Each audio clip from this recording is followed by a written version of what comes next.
left-wing agitators who fight against oppression by violently oppressing those who oppose them. This past weekend, they got violent in Berkeley, California, and assaulted a whole bunch of people. After that, House Democratic leader Nancy Pelosi had no choice but to admit they are out of control and issued a statement sort of condemning them. One of the people attacked by this group in Berkeley this past weekend was a Trump supporter called Keith Campbell. Watch this.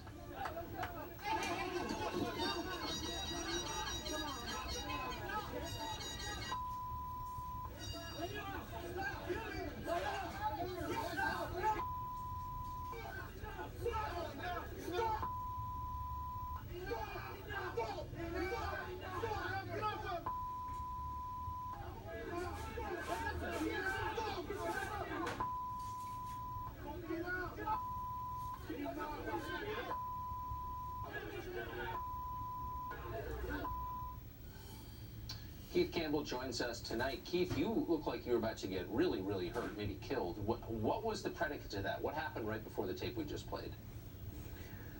Well, I had gone to the park to see what was going on. I know there was a canceled Say No to Marxism rally, but I also knew that some people were going to show up. And so I wanted to go and observe what was going on, record what was going on. I think most people figured that Antifa would be there. And it was no surprise when they showed up. Earlier in the day, there was no problem. People were giving interviews. There was a heavy police presence both around the barricaded park and throughout the park, and there was no issue. But strangely enough, even though we weren't allowed to have any protective gear, helmets or anything, they let about 200 Antifa with masks just come right through one of the openings and start mixing with Trump supporters. And they immediately started ejecting Trump supporters. They would find someone and surround them and usher them out. But at that point, they weren't really attacking people because the police were there. But I couldn't believe that the police would actually let them there. How did the beating, well, first of all, are you injured? I mean, I can't believe you got out of there. What are your injuries like? Yeah, you know, I'm bruised ribs, bruised kidney. It wasn't torn. They did sonogram thing just to make sure it wasn't torn. I got about 4 or 5 lumps on the back of my head, scrapes, bruises, swelling, things like that. Nothing that won't heal. Did these guys start hitting you without warning? How did the beating begin? Well, you know, after the massive part of the black bloc came, the police disappeared, and then there was an announcement. The police just stood down, and then like a sea of black just like poured into the park, and then it started getting violent. So after a few minutes, I mean, I'm still filming, I'm still around them, and I noticed like a whole bunch of them would go down Alston Way.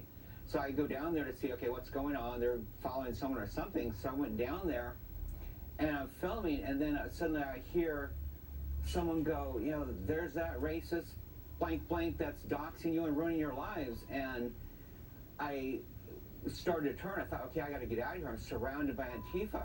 And I took maybe one step, and the first club smash knocked my camera and monopod out of my hand.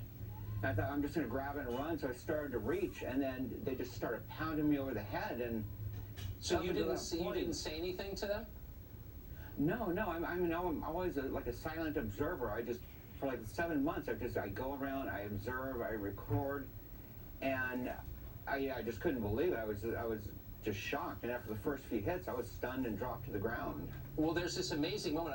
I don't know if our viewers watched it, but there's an African-American guy standing there in a red shirt. He's a lefty journalist, actually, named Al Letson. Mm-hmm. And he said later he thought you were going to get killed, and he dove on you and put his hands up, and people stopped hitting. Have you talked to him?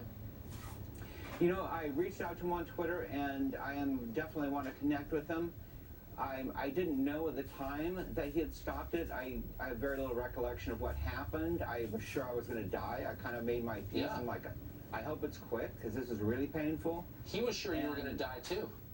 Yeah, and I couldn't believe it when they let me up. And I thought they were standing me up to finish the job or something to really get at me. And it's unbelievable that that man who doesn't know me and